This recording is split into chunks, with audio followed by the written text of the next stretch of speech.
O vamos afundar, ele não é algo que você vai adquirir revelação, não é algo que você vai ter da parte de Deus através da minha vida, não. Você pode, claro, dentro do conhecimento, você pode, claro, dentro da busca, adquirir e Deus te trazer alguma revelação, Deus falar algo ao seu coração totalmente ou diferente ou dentro do contexto no qual a gente está trabalhando, mas o Vamos Afundar tem um propósito de conhecimento mesmo, é como se fosse uma escola. Você não vai vir aqui e não vai encontrar algo, Deus me disse, Deus revelou, apesar de que tudo é por meio do seu espírito, mas só que a gente vai trabalhar de uma forma bem didática. Então pega papel, caneta, anota o que tiver de anotar, mas fica ligado, não se distraiam, não se distraiam. Hoje a gente vai entrar no primeiro módulo, que é a vida cristã, a gente vai falar de quem é Deus. Então assim, para que a gente possa não pegar esse conhecimento para debater, mas pegar esse conhecimento para até respaldar a nossa fala, até para a gente continuar firmado na palavra e poder levar para as pessoas de uma forma simples e clara, a gente tem que ter essa revelação. A gente tem que ter esse conhecimento sobre quem Deus é, sobre o que a palavra de Deus realmente fala, sobre o que a expectativa que Deus tem para nós, porque tudo isso é o que vai mudar, isso é o que vai fazer o diferencial. Isso é o que vai fazer com que você saia do anonimato, você saia de uma vida talvez de dificuldade, mas você comece a viver algo sobrenatural em Deus. Então, o que difere as pessoas é posicionamento. E o posicionamento ele está muito ligado ao conhecimento, como também a revelação. Porque sem o conhecimento é muito difícil ter revelação. É muito mais fácil você ter a revelação quando você tem um conhecimento da pessoa de Deus, da pessoa de Cristo, do que a palavra dele fala, porque você está ali ciente do que você está trabalhando, você está ali ciente daquilo que está acontecendo, tá bom? E como eu falei, né, hoje a gente vai falar sobre quem é Deus. Esse é o primeiro tópico do nosso módulo Vida Cristã. A gente vai ter 5 módulos, então vai dar para a gente trabalhar bastante sobre tudo. Eu espero também que você tenha uma constância, não começa e depois para, mas sem mais delongas, né, vamos lá e vamos tratar sobre esse assunto. Porque quem é Deus?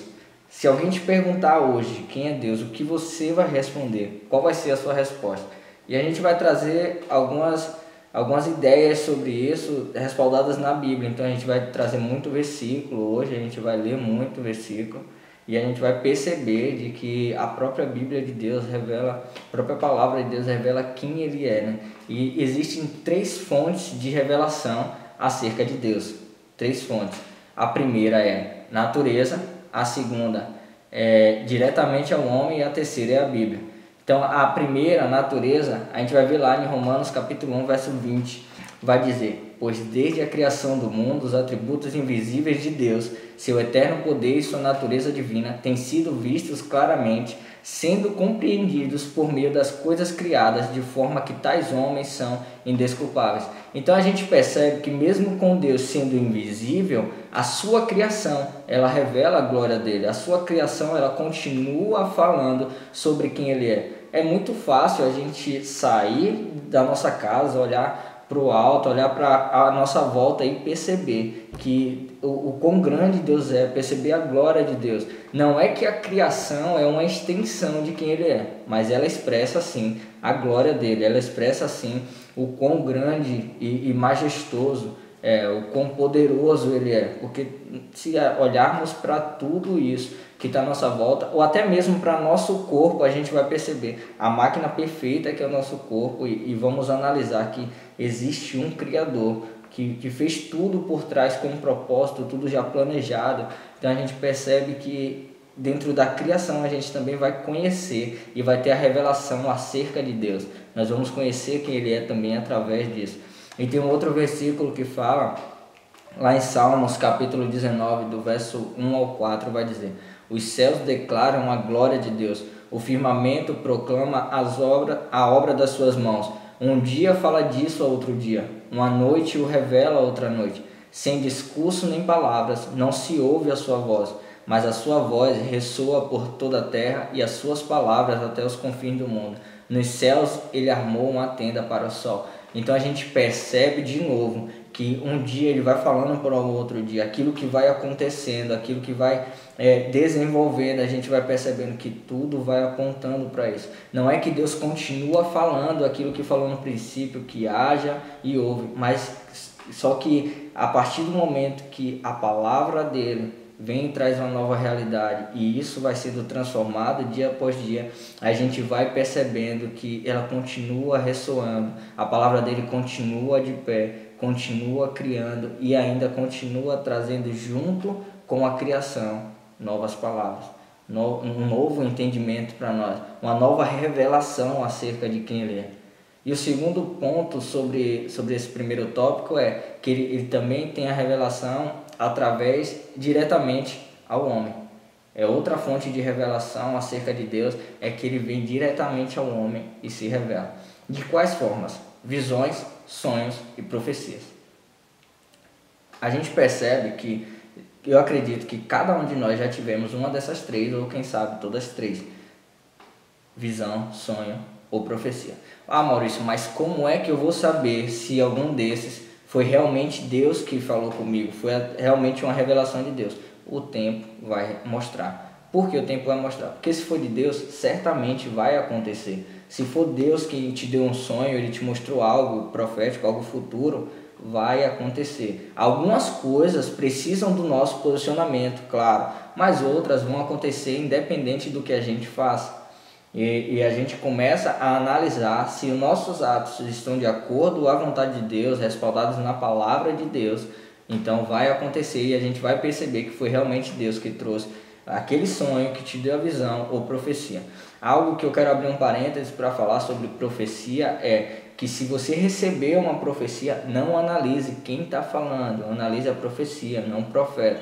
Porque as pessoas falham, as pessoas erram, mas você não é por conta da vida dela, não é por conta de quem ela é, do que ela faz, que você não pode receber algo que ela falou. Se fizer sentido, amém, você vai seguir em frente. Mas se não fizer sentido, se você vê que não é de Deus, tudo bem, mas continua vivendo a tua vida. Se você for próximo dessa pessoa, continua amando ela, continua convivendo com ela. Se necessário for, fala com ela, dá algumas direções, e tudo isso você vai fazer com base no conhecimento. Então a gente vê a necessidade do conhecimento.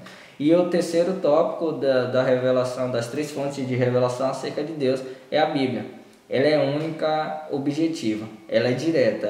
A Bíblia ela não traz uma ideia diferente sobre quem Deus é. Do princípio dela, do Gênesis ao Apocalipse, ela vem trazendo revelação e afirmando cada vez mais, sendo reta sobre a revelação acerca de Deus. Vem nos mostrando a sua glória, o seu poder, a sua majestade, vem trazendo inúmeras coisas que nós temos hoje o conhecimento e que nós podemos buscar ainda mais, certo? O segundo ponto é a existência de Deus. A gente percebe que ela não é discutida, ela não pode ser discutida. Mas eu conheci uma pessoa que ela não acredita em Deus.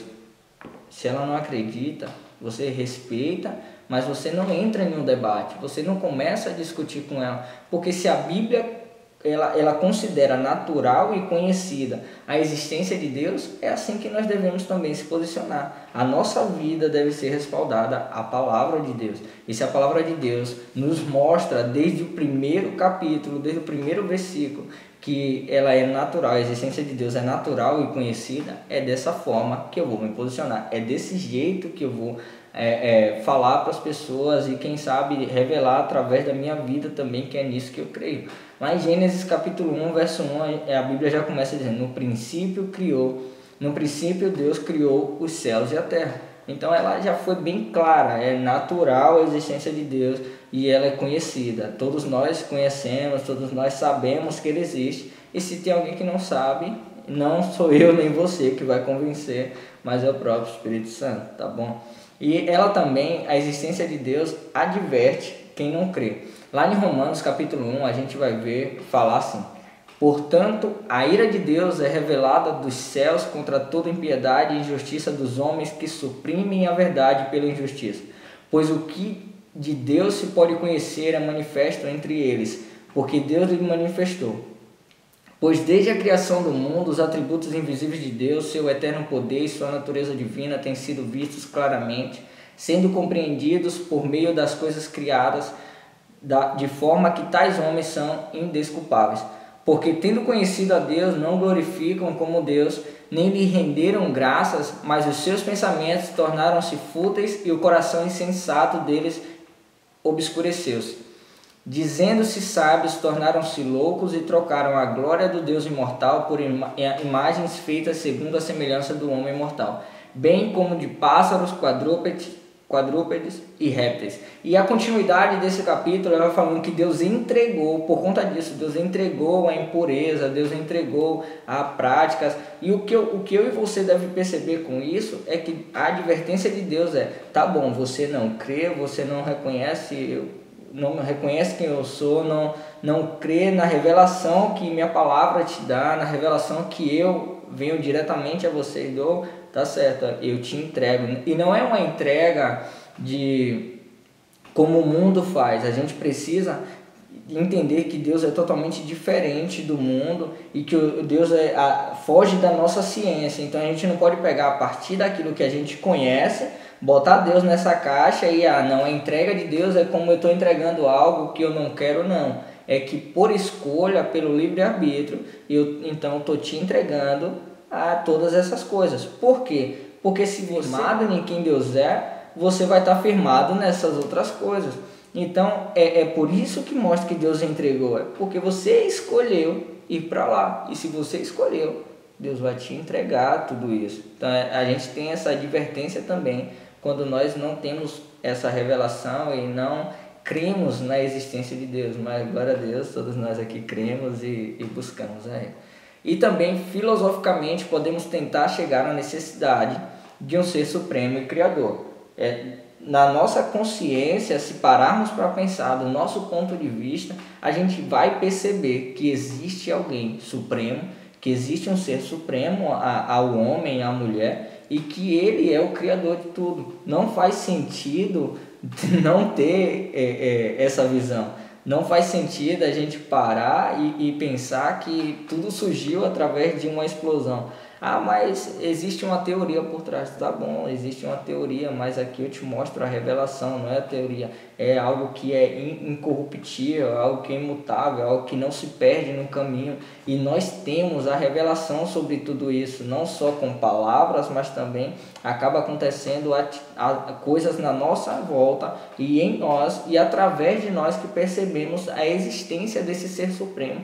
Como também olhando para tudo, como lemos lá no começo, a criação, ela expressa que há um Criador por trás, porque é tudo muito perfeito, é tudo muito planejado, é tudo muito, tudo tem um propósito por trás, tudo tem um propósito para que fosse criado. Então, por isso, se olharmos pelo nosso ponto de vista, nós vamos chegar a esse entendimento de que ele tem uma necessidade, a criação tem uma necessidade desse ser supremo e de um Criador. E por isso, nós também percebemos que a existência de Deus é um fato verídico.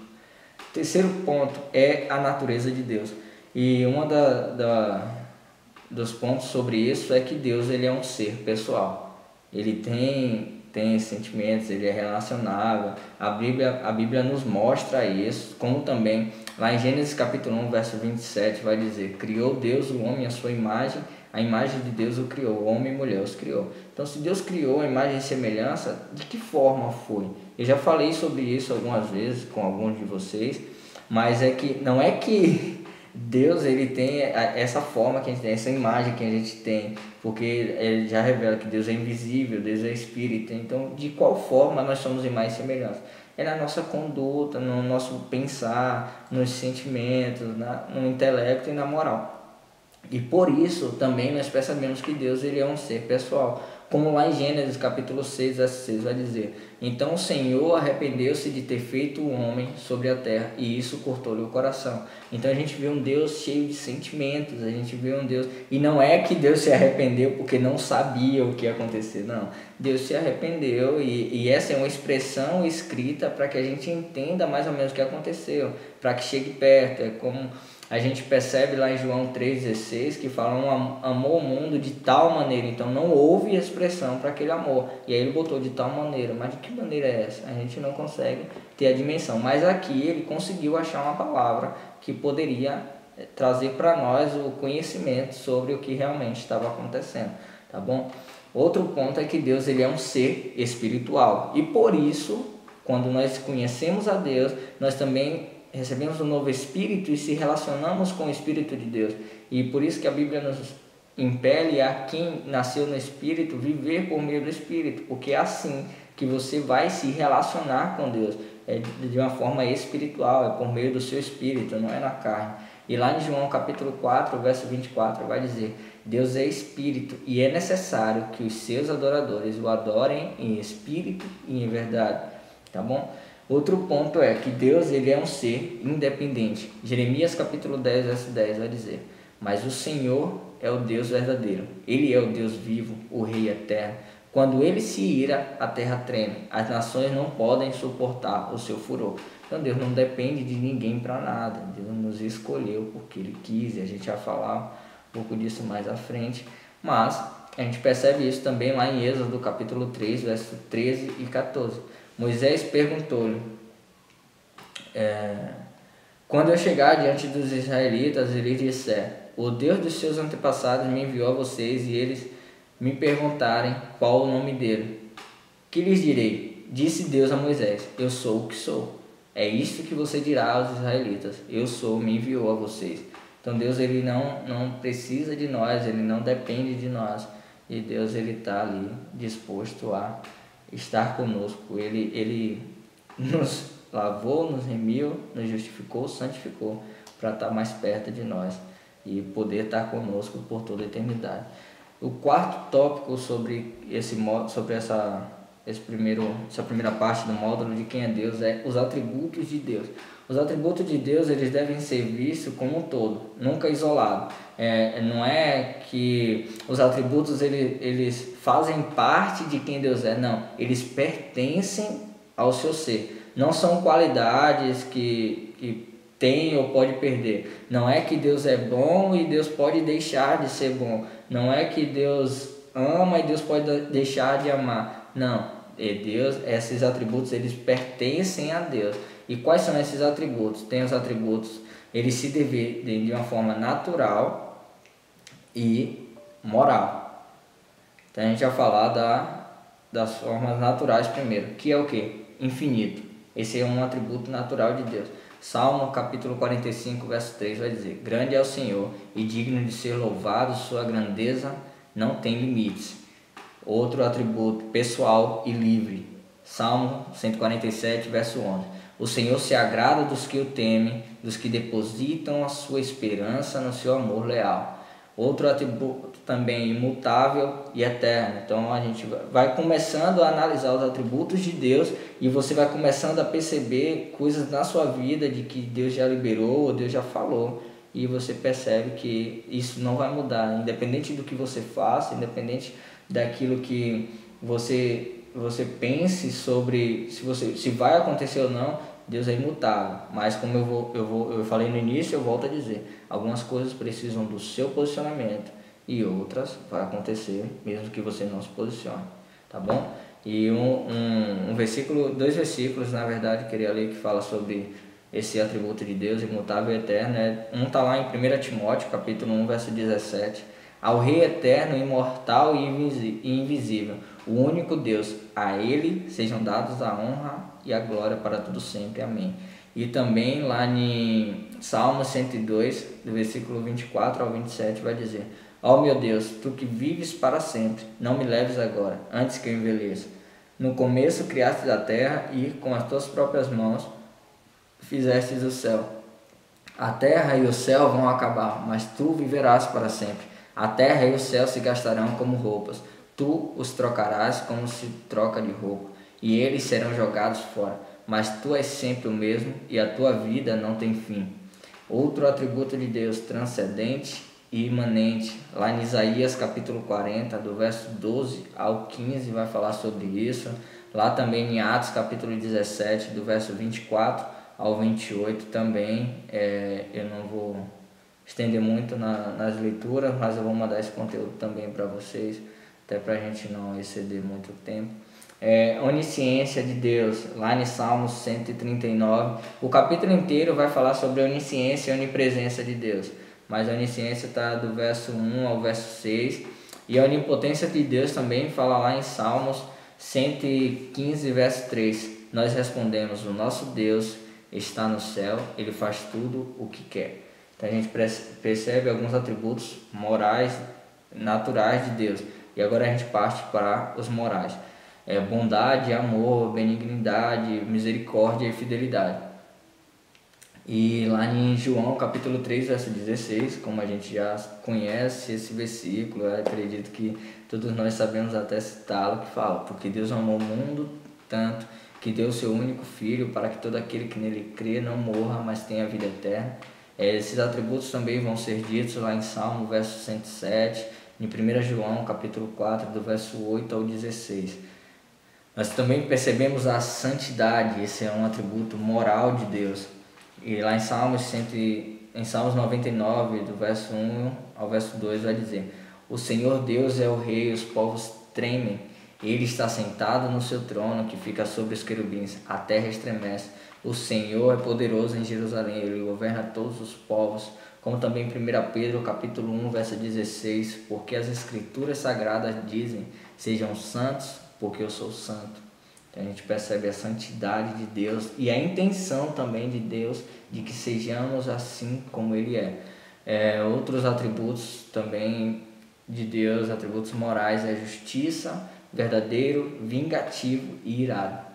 E a gente pode parar e pensar: como assim vingativo e irado? E a gente vai ver em várias situações Deus agindo dessa forma. Se formos lá para, se não me engano, é 1 Reis capítulo 19, a Bíblia vai dizer, quando ele fala com Saul, que se lembrou do povo amalequita e que era para destruir todo o povo. Se a gente olhar para Gênesis capítulo 6, quando ele dá a direção para Noé antes, a Bíblia diz que ele olhou por toda a terra e não achou ninguém justo, mas esse Noé, ele achou benevolência, ele achou graça diante dos olhos de Deus. Então a gente percebe que é um Deus que ele é vingativo e irado, não é contra a sua criação, mas é contra o pecado. E também tem um versículo na Bíblia que diz que Deus teve prazer em moer Jesus, porque quando Jesus estava com o meu e o seu pecado ali sobre ele, ali na cruz. Então a gente percebe que o Senhor também tem esse atributo, tá bom? E em Romanos capítulo 3, verso 4 ao 6 vai dizer: de modo nenhum, que Deus continue a ser verdadeiro, mesmo que todas as pessoas sejam mentirosas, como dizem as escrituras sagradas a respeito dele. Que fique provado que tu tens razão quando falas, e que seja vencedor quando fores julgado. Mas se as injustiças que cometemos servem para mostrar que Deus age com justiça, o que é que podemos dizer? Que Deus é injusto quando nos castiga? Eu falo aqui como as pessoas costumam falar. É claro que não.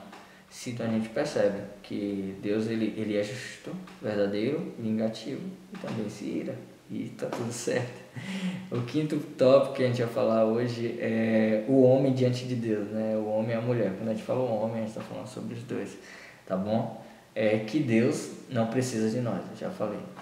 A gente viu todos os atributos de Deus, a gente viu a natureza de Deus e a gente percebe, olhando para tudo isso, quão pequeno nós somos, quão insignificante nós somos, né? E isso eu boto entre aspas, não por um olhar nosso, mas por um olhar dele. Ele sabe que nós sabemos que diante dele, nós sabemos que para ele nós somos preciosos, nós temos um valor. Ele nos entregou um chamado, ele nos entregou ferramentas. Então, através dos olhos de Deus, tá tudo certo. Mas se olharmos para nós através dos nossos olhos, a gente vai ver quão depravados e quão insignificantes diante de quem Ele é, da grandeza dele, nós somos, tá bom? A Bíblia também vai nos revelar e a gente vai perceber que diante de Deus Ele é completo em si mesmo. Ninguém entregou o poder a Deus, ninguém fez governador do universo, quem foi que colocou para ele governar o universo. Então, se Deus quisesse, Ele poderia fazer voltar para si todo o seu fôlego de vida, respiração, e aí a gente ia perceber que a gente é tão dependente de Deus que não íamos nem mais ter vida nenhuma se Deus retirasse de nós o seu fôlego de vida. E com isso percebemos que diante de Deus nós não somos nada. A gente vai ver lá em Jó, capítulo 34, do verso 13 ao 15. A gente vai ver em Salmos, capítulo 8, do verso 1 ao 9. A gente vai ver também em Atos, capítulo 17, do verso 24 e 25. A gente vai ver algumas situações onde mostra para nós que se Deus retirasse o seu fôlego, a gente nem estaria aqui. Então, outra coisa que nós percebemos quando nós chegamos diante de Deus é que Deus nos sustenta, não o contrário. Não é a gente que sustenta Deus, não é a gente que pega o chamado que Deus nos entregou e não, Deus, só eu posso fazer, deixa na minha mão aqui e tá tudo certo. Não, durante o caminho Ele também nos sustenta, Ele nos faz com que a gente tenha forças para caminhar, a gente possa fazer de forma bem feita. Deus Ele entrega também ferramentas necessárias, então Deus realmente nos sustenta durante a caminhar. A gente vai ver em Isaías capítulo 40, verso 19, vai dizer: Ele não é como imagem feita por um artista que um ourives reveste de ouro e cobre de enfeites de prata. Isaías 41, verso 17 vai dizer: Quando o meu povo pobre e necessitado procurar água e não encontrar, quando a boca deles estiver seca de sede, eu, o Senhor, os atenderei. Eu, o Deus de Israel, não os abandonarei. Então a gente percebe o quão nós somos sustentados por Deus. E tem um complemento também disso que acabamos de falar lá no início, no verso 8 ao 10. E o outro ponto, né, diante de Deus, é o que eu já falei também lá atrás, é que Deus nos escolheu porque Ele quis. Não foram, e lá em João 15,16 vai dizer: Não foram vocês que me escolheram, pelo contrário, fui eu que os escolhi para que vão e deem frutos, e esse fruto não se perca. Isso a fim de que o Pai lhes dê tudo o que pedirem em meu nome. Então a gente começa a analisar que também Deus nos escolheu, mas Ele nos escolheu com um propósito também de frutificar. E o que é frutificar? Você vai gerar segundo quem você é. E se o seu fruto ele se perde, isso revela que a árvore também não tem uma raiz muito boa, né? Começa a analisar as pessoas que você anda, como você alimenta, porque a árvore ela alimenta o seu fruto através da raiz, e se a sua raiz é Jesus Cristo, o fruto será muito bom. Mas se a sua raiz não for Jesus Cristo, o teu fruto vai ser aquele fruto inconstante, vai ser aquele fruto que dá dor de cabeça, vai ser aquele fruto que um dia é crente, outro dia não está tão certo assim, as coisas não estão tão legais. Por quê? Porque essa pessoa, esse teu fruto, ele vai dizer muito sobre a árvore. E ele vai dizer como? Através do que ele vê, através do que ele ouve, através do que ele é direcionado. Então, se Deus te confiou alguém, começa a analisar para onde essa pessoa está indo, e isso vai fazer com que você tenha uma autoanálise também para onde você está indo. E lá em Marcos capítulo 1, verso 16 e 17, a gente vai ver Deus chamando os seus discípulos, os primeiros discípulos, e a gente percebe, né, Ele escolhendo, tá bom? E para a gente finalizar, a gente vai para o sexto tópico de quem é Deus, e a gente vai entender que a minha imagem de Deus determina toda a minha vida. Então, o meu entendimento sobre quem Ele é vai determinar toda a minha vida, vai determinar minhas atitudes, vai determinar minhas falas, com que eu ando, o que eu faço, por onde eu ando, o que eu escuto, o que eu assisto, tudo isso vai ser determinado a partir da revelação que eu tenho, da imagem que eu tenho sobre quem Ele é. E isso vai refletir nos meus relacionamentos, na minha autoimagem e a minha relação com Deus também. Porque os meus relacionamentos serão diferentes por conta dessa ideia da imagem que eu tenho de Deus. Minha autoimagem, o meu conhecimento sobre mim também vai ser diferente. Eu não vou me sentir incapaz, eu não vou me sentir alguém que não é amado, eu não vou me sentir alguém depressivo, eu não vou me sentir alguém sem futuro, sem uma perspectiva de vida, eu não vou me sentir qualquer tipo de coisa sobre isso. Por quê? Porque eu entendo que minha imagem não é o que o mundo diz, minha imagem é através do que ele fala e eu sou segundo quem ele é. A intenção dele é me tornar segundo quem ele é. Então eu percebo que a minha imagem é muito mais valorosa do que qualquer outra coisa que o mundo possa me oferecer para que venha deturpar. E também a minha relação com Deus vai mudar. Por quê? Eu entendendo a sua majestade, a sua glória, a sua grandeza, eu me prostro aos seus pés. Eu escolho os seus caminhos, eu escolho os seus sonhos. Eu sempre quero andar firmado na sua palavra. Porque nós vemos que ele é justo, ele é verdadeiro, ele é imutável, ele é eterno, ele faz o que quer, quando quer, ele é dono de tudo. Então assim, se ele tem todo esse poder e ele conduziu todas as coisas de uma forma perfeita, por que não confiar a minha vida e por que não me relacionar cada vez mais com esse ser, com essa supremacia, com alguém que me chama de filho, mesmo sendo tão grande como ele é. Então vamos parar e analisar sobre todos esses pontos que a gente falou e começar a trazer para nós esse entendimento e colocar isso na nossa cabecinha e perceber que existe muito mais de Deus que a gente ainda não sabe, tá bom? Mas